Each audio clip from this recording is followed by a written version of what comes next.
Marxism is, at its most fundamental level, is a philosophy. Marx himself started with philosophy, and that was how really the theory came together.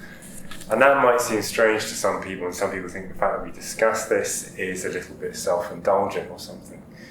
But actually, any major political movement needs to understand the world. It needs to have a way of understanding society and the world in order to change it, in order to understand if its policies, if its program is going to work.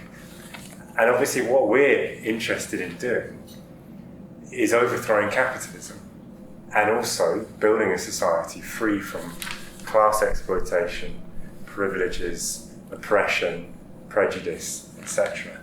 That's quite a big task with obviously very profound implications about what is humanity, what can we do, what can we actually know, can we understand ourselves, can we act with the right consciousness. And obviously, therefore, to do such a thing, we need the clearest ideas. We can't afford any prejudices, we can't afford any illusions ourselves, nor can we spread such illusions, because the whole aim is to rid society of those things. And therefore, we have to have a very rigorous philosophy. And that means a materialist and a scientific philosophy, and one that is based around the deepest truth, which is the fact that everything changes. Of course, we are interested in changing society as well. We have based our whole understanding on that principle, that the world is in a constant process of change, and therefore the truest, the most profound way to understand anything is not to freeze it, to look at it in isolation as a snapshot, but to understand its history, to understand its dynamics, how it changes essentially. And of course we apply that to society. So Marxist philosophy is really a philosophy of change. Now Marxism is an unambiguously materialist philosophy, meaning that not in the sort of common sense of like being greedy or something, nothing to do with that. It means the position that there is only one universe, this one, the material universe that we inhabit. There is no other realm, there is no spiritual realm. We do not have souls, and indeed our consciousness, our ideas, do not exist somehow separately or independently of the material world. And we can't change the world merely because we've changed our ideas. As if all we need to do is have nicer ideas somehow, and then suddenly society will be really, really fantastic place free of oppression. It doesn't work like that. Consciousness plays a role, obviously, otherwise we wouldn't be bothered to sit here and have a discussion about ideas, but it doesn't play an independent role. It can't just do what it likes. Our ideas reflect the world around us, and an idea is only good or true insofar as how accurately it understands the world around it. And of course that has very profound implications politically in terms of how we understand society. That society is not driven by ideals, basically. And the ideals of society reflect the major interests, the material interests or class interests of society. Now, for much of the history of philosophy, most strains of philosophy were idealist, although, interestingly, philosophy in ancient Greece started out with materialism. But for most of philosophy's history, it has been idealist, which is the opposite of materialism. And idealism is the standpoint, in one form or another, that consciousness is independent of reality, or is superior to it, or our ideas create reality. Of course, religion is a form of idealism, but not only religion, but most other kinds of philosophy have been forms of idealism, especially in the Middle Ages.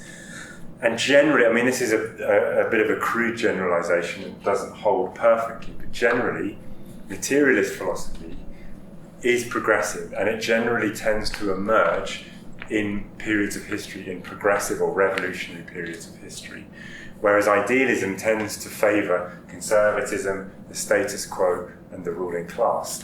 And that's because materialism basically tells you to look at the real world.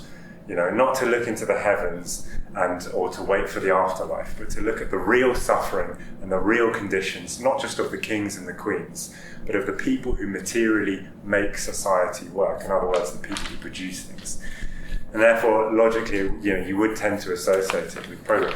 And it's not unique to Marxism. For example, the bourgeois revolution, really, in the ideological plane, began with a rebirth of materialist philosophy, particularly the French materialists, but also English materialists like Bacon and Locke, for example, because there was, at the time, of course, a scientific revolution, and there was a need to destroy or undermine the dogma of the church and to search for, there was an optimism, basically, at that time, about changing society and building a rational, humane society. And therefore, of course, people sought for material and scientific explanations. However, that philosophy ran into a kind of a rut because, essentially, of the limitations of the bourgeois worldview, and, of course, the subsiding of the optimism of the bourgeois revolution and a kind of more cynical, if you like, mentality developing in society. And what I mean by the perspective of the bourgeoisie, because of course these philosophers were bourgeois, this materialism attempted to say, how is it that we know anything? Obviously it's not because God gives us knowledge. They were materialists after all. So how do we know anything scientifically? What's the basis for science, is essentially what they were trying to ask. But they looked at consciousness and knowledge purely from the point of view of the isolated individual, and in an ahistorical way. They didn't even understand the history of humanity at that time. In say the 1700s, people didn't really realise the vast history of humanity stretching back hundreds of thousands of years. They basically took the bourgeois individual, the educated bourgeois individual of the 1700s, as if that was all people, as if all people are just born like that, and the ideas, the values that person has are a product of their nervous system or some other aspect of their physical composition, rather than of history and of society. And so looking at things in that way, of course, it couldn't really answer where knowledge comes from. And they ended up really concluding that our ideas are essentially just prejudices, that they don't come from experience and are rather imposed onto experience. And so philosophy slipped back into idealism, specifically subjective idealism, like the likes of Hume and Kant and Berkeley, basically drew those conclusions. And that really did kind of reflect the point of view of the bourgeoisie. If you think about it, a bourgeois individual, even the most powerful capitalist, doesn't understand capitalism.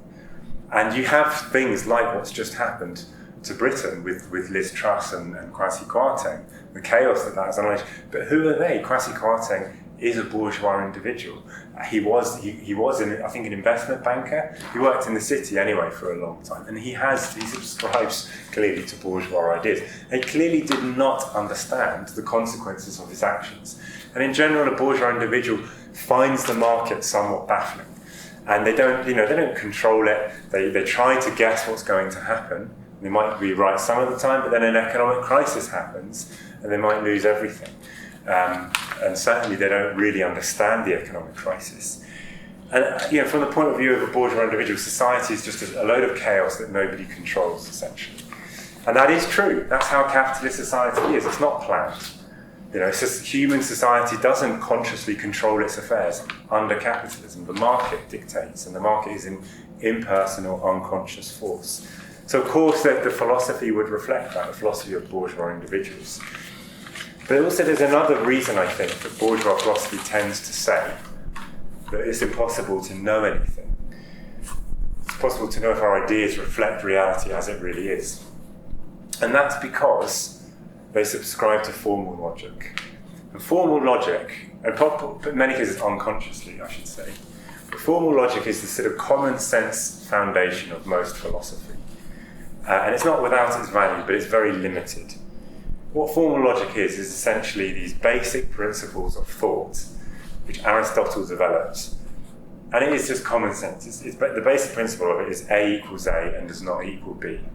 I.e., this is this and it's not that. It's something can't be itself and also not itself, is essentially the principle. statements, which seems very straightforward and obvious. I am me and I'm not you, I'm a human and I'm not a cat, whatever. It's kind of very banal, but it's a principle for thought, and it seems to be obvious. But what it actually really is the opposite of Marxist logic. It's the logic of stasis. It's the logic of categorization. It's the logic of putting things in boxes as if they're going to stay that way forever, freezing things, isolating them. And again, it flows to some extent from, it's not unique to the bourgeois mentality, but it does reflect again the mentality of the bourgeois. Think about the early scientific revolution which accompanied the bourgeois revolution. Things like at that point science was all about categorization, the categorization of the animals, or of all life. It's just about listing things. It's about noting, well, this animal has this feature. Okay, does it have that feature? Yes, it is that kind of animal. It doesn't ask, well, why do we have all of these different animals? Where did they come from? Are they permanent? Have they always been here? And of course, with the religious mentality, of course, that is what people thought. They thought that God created all of the animals exactly as they are now, and that would be it forever.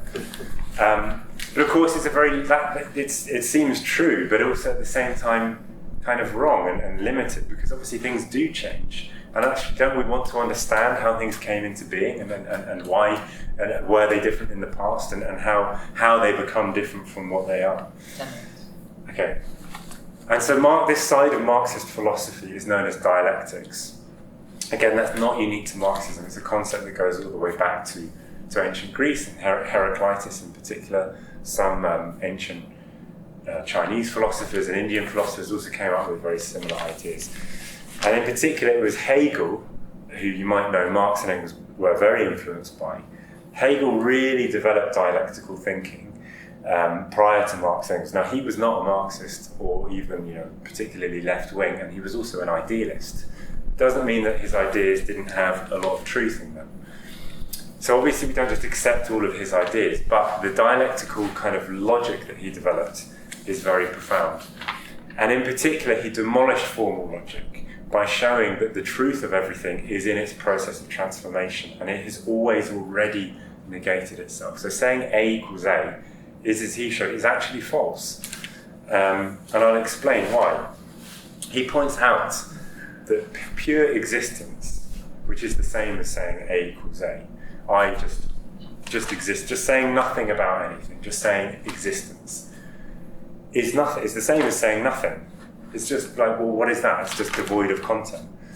He points out that anything that actually exists is always this and not that. As he would put it, it has determinations.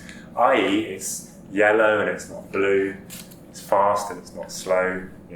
It's liquid, it's not solid, whatever. As soon as you define something, as soon as you begin to understand it, you're also distinguishing it from other things. You are limiting it, or it is itself limited, if you like. It isn't everything, clearly. And that's the only way that something can exist.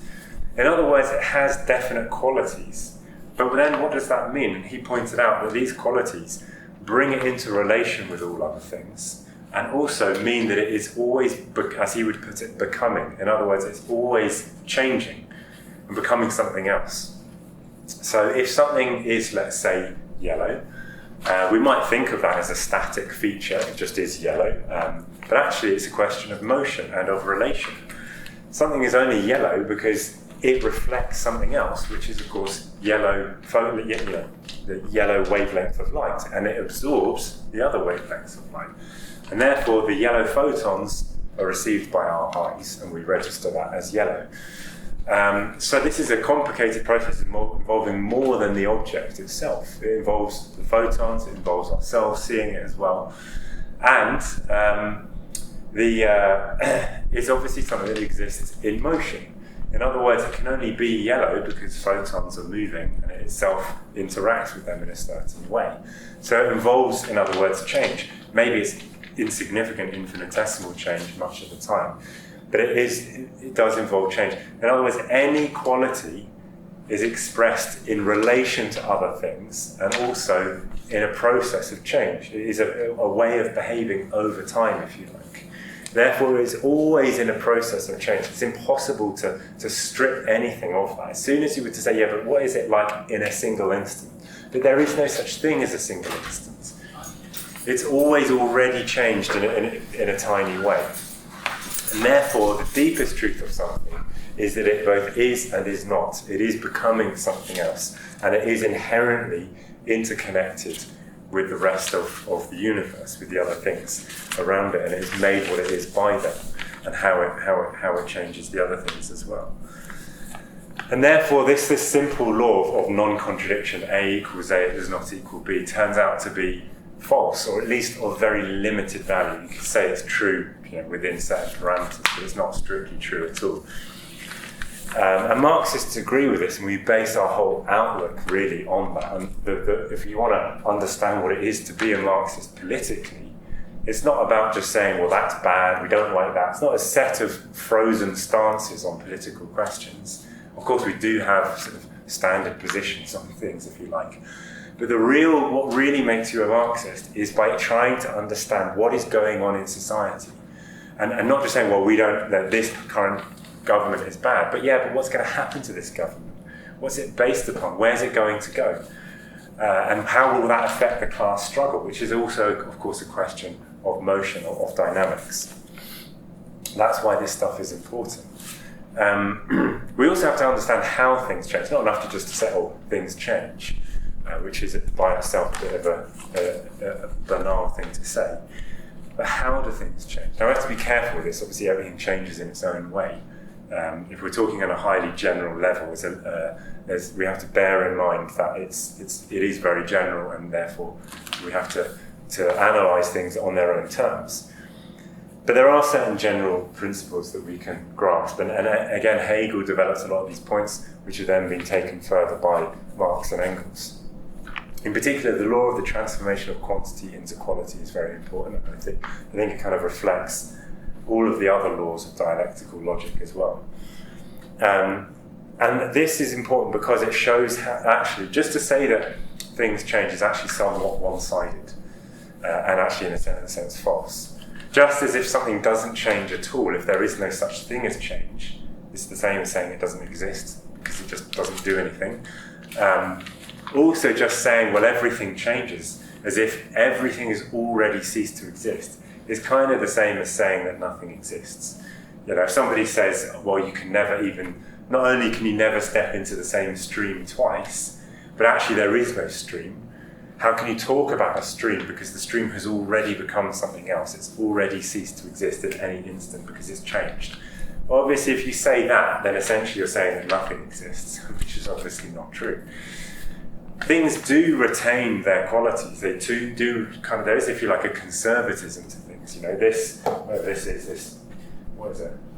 A lectern? I don't know. Yeah. Anyway, this is obviously retaining its shape. It's not falling apart, is it? It's pretty much the same from one moment to the next.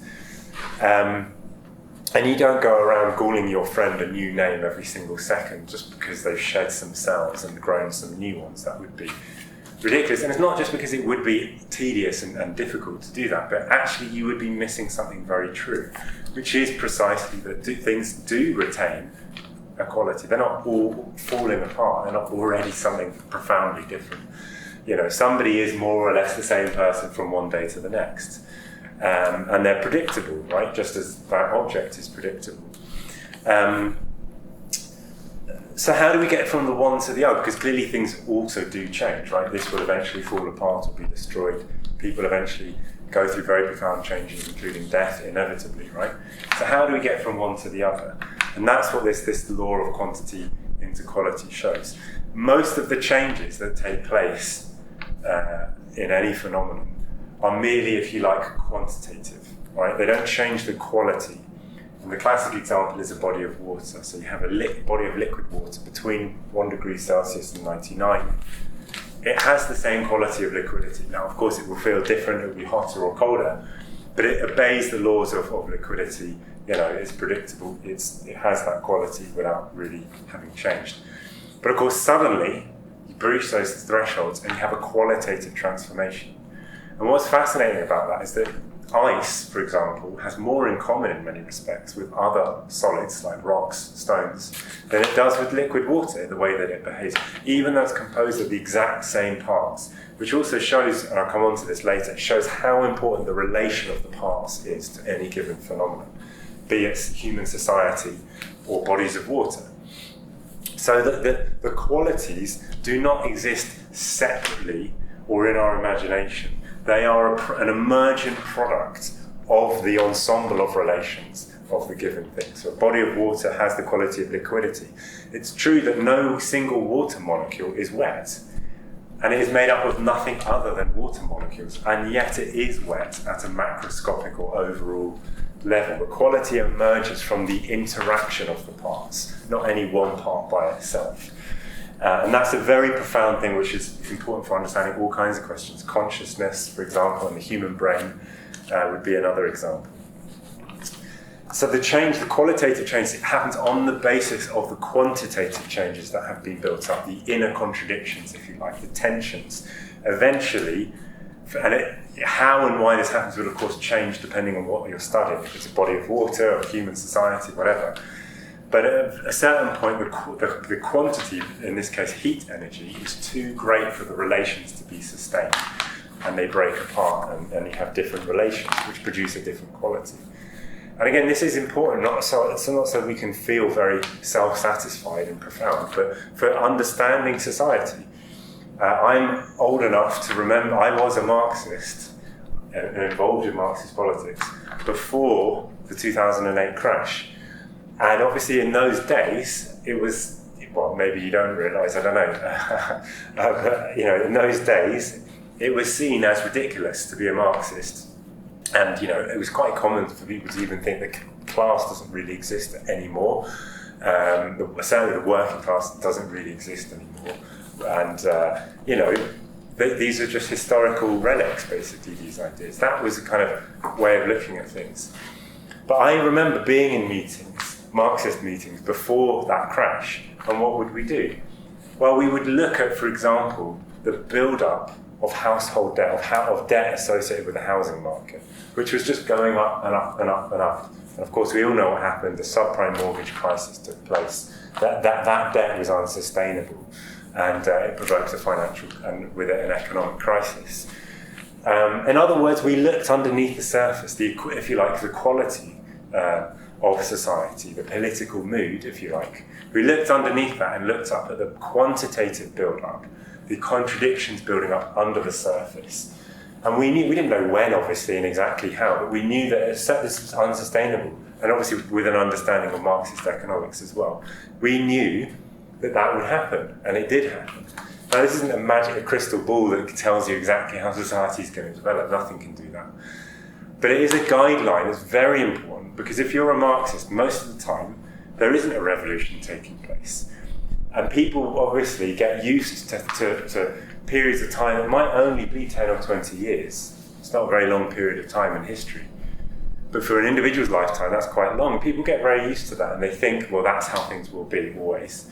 We have to escape from that short-sighted mentality and understand society at a deeper level. Because after all, we're in it for the long game, right? We're trying to overthrow capitalism and change society. It's not something that you're going to try out for a couple of years and then give up. I mean, that's a major long-term struggle. And therefore, we have to have a long-term and deeper understanding of society than just reacting to the current atmosphere or the current trends. And so this kind of outlook is very important for understanding that.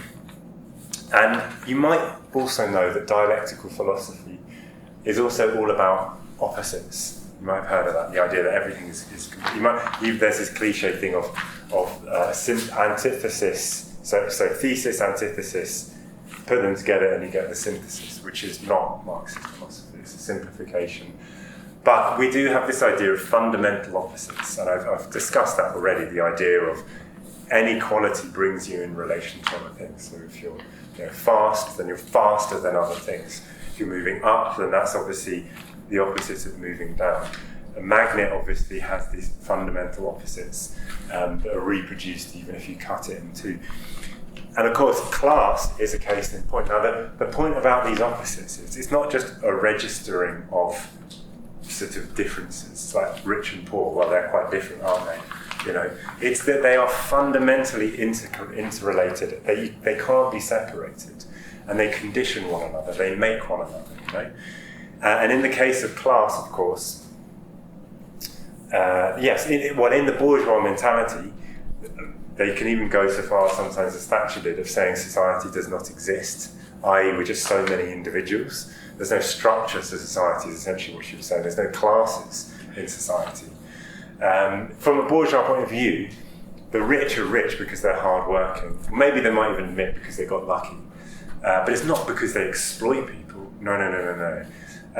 They are just, clever and hard-working. And the poor are poor because they're either with bad luck, or maybe some prejudice as well. Of course, that's generally accepted that there's prejudices, there's racism that holds people back. But they don't understand that fundamentally there has to be a working class in capitalist society. You can't have a society of lawyers and doctors. You have to have people to clean things. You have to have people to make the machines work. And those people are and will have to be exploited. And I don't have time to go into Marxist economics.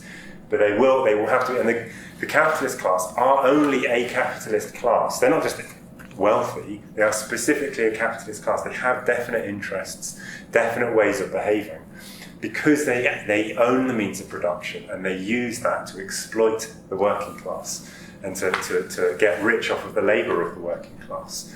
And also the working class can't be a working class without capitalist class existing. The working class is the working class because the capitalist class owns the means of production, which means that workers have to go to them to get employed. They have to go to the owners of Tesco or of Deliveroo or whatever it is and get employed and earn a wage and of course get exploited.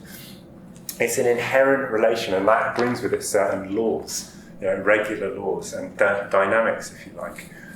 And that's a far more profound way of understanding things than just seeing it as just so many individuals. Maybe there's certain patterns and tendencies, but there's no sort of inherent reason why that happens, which is basically how bourgeois sociology looks at things. Marxists are also seen as being very reductionistic and of saying things like, well, everything is just the economy.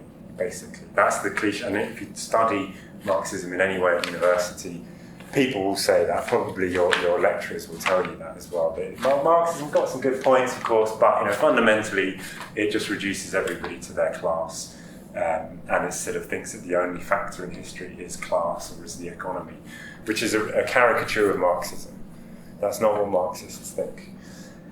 And first of all, I'd just like to point out that position does not understand how dialectical materialists, Marxists, understand categories. For us, a category is not a self-identical thing. That's how formal logicians look at it. You remember I talked earlier about how early zoologists categorized all of the different species of animals and they just put them in boxes, right? And that is the way they look at things is in terms of identity. In other words, anything that ticks all of these boxes, and how many boxes you choose to give it is a bit arbitrary. How many features does an animal have to have in common? But for them, all it is well, they have that feature, therefore it's in that box. And as I said, they don't try and understand where those animals come from, why they have those features. That's how sort of bourgeois thinkers, liberal thinkers think that Marxists have a category. So if we talk about the working class, we must think that all workers are the same, and they all, it's all just simplistically determined for all time, because all workers are the same and they'll inevitably behave in the same way. That is a very simplistic and a non-dialectical way of understanding a category such as class or working class.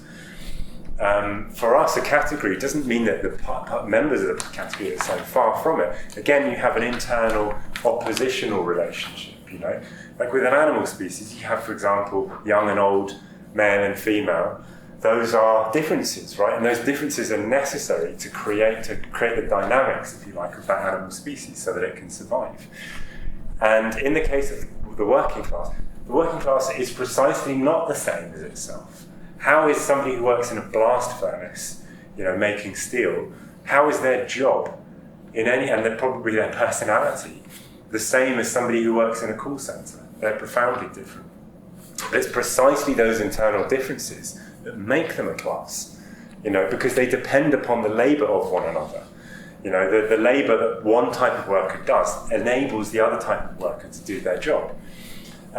It's also, apologies for anyone who hates football, but to give a football analogy, a football team is not composed of 11 goalkeepers or 11 strikers. That would be useless. It would be far more effective if you have different types of players doing different jobs. They complement one another and they need one another, and that's precisely what makes it such an effective whole.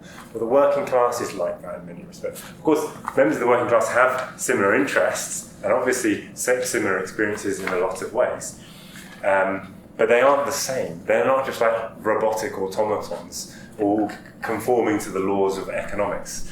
Although there are certain constraints placed upon them, obviously there are definite interests that they have. I'm not trying to suggest that we're all just random individuals, but that there is an internal contradiction, if you like, and dynamics in the working class. It's not a simple kind of simplistic thing. Marx actually pointed out at one point that the peasantry was in many respects not a class, precisely because it lacked those features. If you imagine that all peasants are subsistence farmers, which isn't true, but some are, and imagine that all peasants are subsistence farmers. In other words, they all live off their own labour and nobody else's labour. That would mean that all peasants would be the same. They'd all do the same jobs. But it would also mean they'd have nothing to do with each other. They wouldn't need one another. Each peasant family would feed and clothe itself. It wouldn't really need any other peasant at all, and therefore wouldn't really come into contact with them. It's precisely these differences that binds the working class together. It makes it such a powerful class, because it can form mass trade unions and mass political parties, precisely because of these differences, if you like, in a sense. So it's a very simplistic caricature of Marxists to imagine this idea that we think all workers are the same or everything is reducible to economics. And by the way, on that question of reductionism, I touched upon it earlier with the example of water. In other words, the quality of liquidity can't be found in a single water molecule, and yet it definitely exists. But there is this problem of reductionism, which Marxism is not an example of, although there are people who think that they're Marxists and unfortunately do reduce everything to economics in this simplistic way. But you do get reductionism very commonly in scientific fields. In other words, a tendency to ignore the relations between the parts and the overall qualities, and just to look at the parts. I'll give an example. In the study of the mind and in neuroscience, there is a school of thought known as eliminative materialism. And it literally denies that emotions exist. It says there's no such thing as anger, happiness, any of these things. Why? Because there's no scientific evidence for it. If you study the brain in the way that they understand to study the brain, in other words, if you study the parts, you break it down into its component parts. If you study the neurons, which make up the brain, you can't find any of these sort of invisible things, such as anger. It's impossible to see it. All you can see is the movement of neurons. And to explain why somebody behaves in an angry way, all you need to do is understand the way that the neurons are firing, and then the way in which the muscles are then moving, and the sounds that somebody is therefore emitting. And that therefore is what we perceive as anger. But actually anger doesn't exist. You just have those individual movements. It's ridiculous, but that actually exists as a school. And you have that with also, you have biological determinism. Very common, this kind of tendency to for example, you'll read ridiculous articles that say things, well, actually the reason that men cheat more frequently than women is because of our genes and how we evolved, 200,000 years ago. Not because of society and the structure of society or the family under capitalist society or anything like that, because of culture. No. We can just, every single of the varied and complex phenomena of human history and all of the different cultures that have ever existed, all of that can just be reduced to our genetic code. That is a very common outlook unfortunately, in science, and it's false. Because what it does is it ignores the relation between the parts and how you have emergent phenomena that then become determining. When you have a body of water, yes, no individual part of water is wet. The molecule is not itself wet, obviously.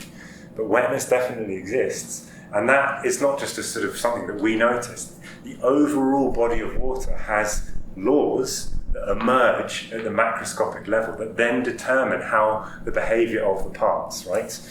And that's how we look at society, the law and the laws of society. You know, and in terms of this idea that, oh, we're economic reductionists, we reduce everything to economics, that's false. All of the factors of society play a role. Culture, you know, ideology, religious ideas, national, the ideas of the sort of particular experience of a nation, all of these play a role, obviously. We only think that in the final analysis that it is the economic foundation of society that is the most important, and it places certain limits on what can and can't be done. For example, we could have all kinds of we could elect a politician who thinks that society's become too greedy. So what we need to do is just sort of preach sharing. Let's just have a government that just says, hey, share more, let's be more caring to one another. Would that be sufficient to produce a society without greed?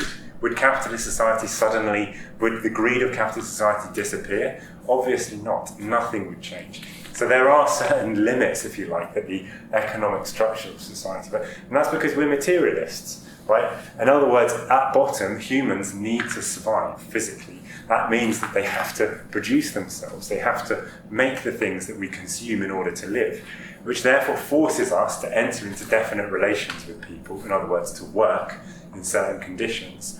And therefore, obviously, that gives us certain experiences and interests. So that's the most important factor. But it's not at all the only factor. And there are many times in history, like, for example, in recent history in Ireland, they had 2 referenda on gay marriage and abortion. Those are not directly economic questions at all. And they're cultural questions, really, and obviously religious, ideological questions. And that had a huge influence on Irish society. The result of those referenda, obviously, have changed Irish society. And I wouldn't say that the reason that those referendum happened and that they were won in a certain way is because of economic forces, like as if the economic crisis of 2008 is actually the only reason that happened. I would say that's false. It's the experiences of finding out what the Catholic Church did, for example, is obviously a very important factor in why that's happened. Having said that, again, the economic structure of society is vital for this. You know, you wouldn't have referenda on abortion in medieval Ireland. It's just for various reasons it wouldn't be possible.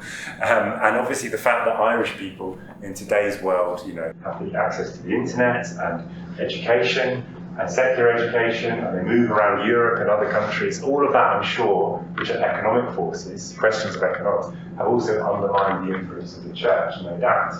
We don't reduce it to just the economic events that have taken place, or think that the only important events that ever take place are economic crises. Everything plays a role. There isn't a part of society where the economy happens with no element of culture playing a role. And then over there you have culture with no economic conditions behind it. Everything is integrated into everything else and influences everything else in a dynamic way. And in a certain sense, in an unpredictable way. Again, the most important factor does remain the economic structure of society. And that brings me on to the last question, which is that of determinism. Because I just said it's somewhat unpredictable, and it is unpredictable. No one can say that tomorrow there will be an economic crisis. It will be exactly this. No one can say there's going to be a socialist revolution in 5 years' time in this country. It is not possible to predict that. There are far too many factors at play. Does that? We are known as determinists, though, and some people say Marxists are fatalists. I.e., we think that the laws of history are all understood. Marx explained them. Everything is determined materialistically, and therefore socialism is absolutely inevitable. Again, that's a caricature and a simplification of what we think. We do think that society is governed by laws. We don't think it's random what happens. We don't think that we might have a revolution tomorrow, but it turns out the aim of that revolution is going to be to restore feudalism. No, that's not going to happen. There are certain things that are ruled out. And we do think that it is predictable in the sense that capitalism will always go into crisis. And we understand why as well. Marx explained that in Capital. Capitalism will go into crisis, and there will be certain common features to those crises. And the class struggle is also inevitable. That in response to the crisis of capitalism, the working class will be forced to fight, just as it is now with all of these strikes. These are inevitable features. But they're not, so I wouldn't say that socialism is inevitable, or that it's all kind of perfectly worked out in the Laplacian sense of like, we've figured out every single movement of every molecule, and we know in the whole universe, and we know exactly how it's all going to pan out. We do not know that. Marxism is a bit more like seismology or meteorology. You know, meteorologists know how the weather works, basically, and they can say, you know, roughly certain things. They can say that Britain is not going to suddenly be like the Sahara tomorrow, and they can, you know, predict certain things about the weather. But we also know that they can't really predict the weather very accurately, certainly not beyond a few days. And they certainly have no idea what the weather will be like a year from today. It could be raining, it could be sunny, nobody can know. But as I said, we also know that Britain is not going to suddenly become like the Sahara or the Arctic. So, society is predictable and law governed in the main outlines. So, in other words, capitalist crisis, the development of capitalism is governed by laws that Marx explained. In other words, over time, capitalism has spread throughout the world, the working class has grown, it has formed mass trade unions. Marx predicted all of these things, and they have come true. So we can understand and predict things, and capitalism inevitably lays the economic basis for socialism. These things are inevitable. It's not inevitable in the sense that revolution, a successful revolution is definitely going to happen. We don't need to do anything about it. We know exactly when it's going to happen and exactly how. No, that is false. So we can't just fold our arms and wait around for the revolution passively because it's guaranteed to happen. And secondly, there's another reason why we can't do that, and that's because, yes, society is governed by laws and capitalism inevitably creates revolutionary conditions. And the working class will rise up from time to time and revolutions will take place. I think that is inevitable. But consciousness also plays a role in a way that it doesn't in other natural systems. I mean, we are part of nature, but we are also different from other parts of nature because of the role of consciousness. In other words, it's not as if the bourgeoisie just passively accepts the laws of history and accepts that the working class grows stronger and stronger, bigger and bigger, forms trade unions, starts striking more, gains confidence, becomes more politically conscious, elects a left-wing government, gradually takes over and abolishes capitalism. The capitalist class will never accept that, even though that's, if you like, what should happen, right? That's the direction that capitalism tends. But the capitalists don't accept that. What do they do then? They corrupt socialist politicians, essentially. They intervene in the process, they bribe people, they put their own agents into workers' organisations, they spread their ideology, etc., etc. The most clear example of that in recent times was what took place when Corbyn got elected. So they didn't just say, oh fine, that's democracy, you elected a left-wing leader, we're just allowing him to do his thing. They used the press, they used their, frankly, agents in the Labour Party to undermine and to crush the left wing of the Labour Party. So they don't, you know, and that's always been the case in the history of revolutions. They do everything they do everything they can to undermine socialist revolutions. So we have to do the same. In other words, we have to be all organised. We can't just wait for it all to just take place as if the other side isn't organised. So we have to intervene. We have to build conscious socialist organisations which help the working class to take power and to combat the influence of the bourgeoisie. That is absolutely necessary, which is why I would appeal to you to get involved with us, to join us in building the revolutionary organisation, the socialist organisation that we are building, which is called Socialist Appeal. And I would implore you to study Marxist theory, to learn more about these ideas, but also to join us if you think you might agree with it. Now, this isn't an idealist point, by the way. You know, I'm not saying that actually the laws of history don't apply, because the bourgeoisie intervenes consciously and they spread their propaganda, and we in turn intervene and spread our socialist propaganda, as if it's all just a battle of ideas and personalities. obviously this still takes place on an objective plane.